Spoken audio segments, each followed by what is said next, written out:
Our next guest begs to differ. He says Abdul al-Sayed's wealth tax fantasy is the real threat to Michigan's economy. At the federal level, unconstitutional. And he does know the Constitution. We're talking about Fox News contributor, constitutional law attorney, law professor at George Washington University, Jonathan Turley. And he joins us now. Let's start with the wealth tax, Jonathan, and it's always fantastic to see you. Why do socialists, and I'm going to call Abdul al-Sayed a socialist, why do they always think they can make work a policy and find success in a policy that has failed so miserably in recent history, like in France?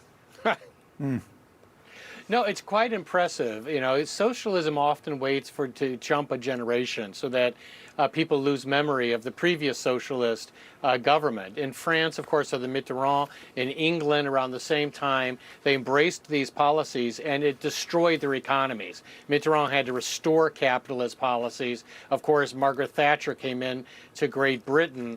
But now you've got a new prime minister saying, I want to go back to the pre-Thatcher economy, and it's absolutely bizarre because they had to be rescued by the International Monetary Fund because they literally ran out of money. And the wealth tax has an unbroken record of failure. In California, it may have cost the state already a couple $1 trillion, and it will do so across the country. That's why Ro Khanna and Sanders and others want to have a federal wealth tax so there's no place to run, because the problem with wealth and the wealthy is that they're mobile. So they want to make it a federal wealth tax so that they'll get you wherever you are. So economically it fails. Constitutionally, I know you say it fails.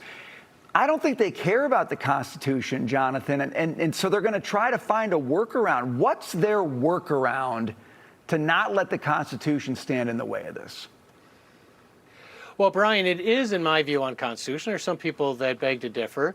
But we passed the 16th Amendment to allow the federal government in 1913 to collect income tax. That was it.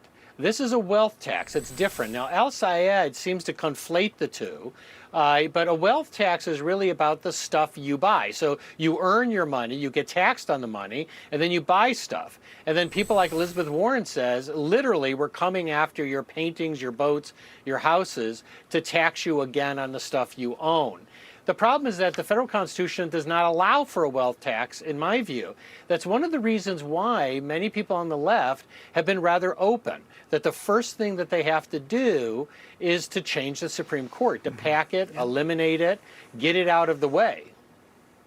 Let me take this moment to apologize to the American people for Woodrow Wilson, who comes from the Commonwealth of Virginia, who signed the income tax into law.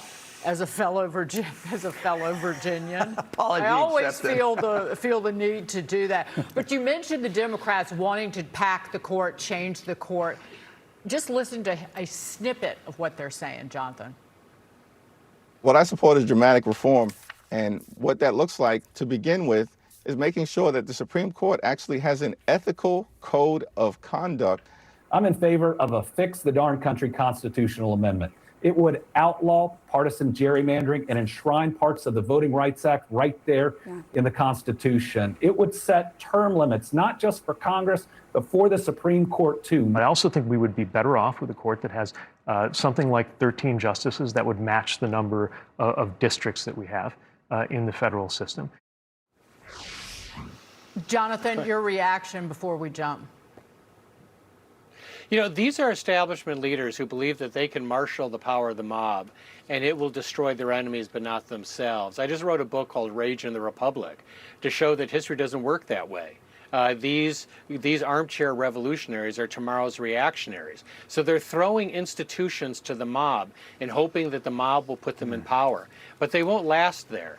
But the Supreme Court is their primary objective, to get unconstitutional things like this through. They need to change the Supreme Court.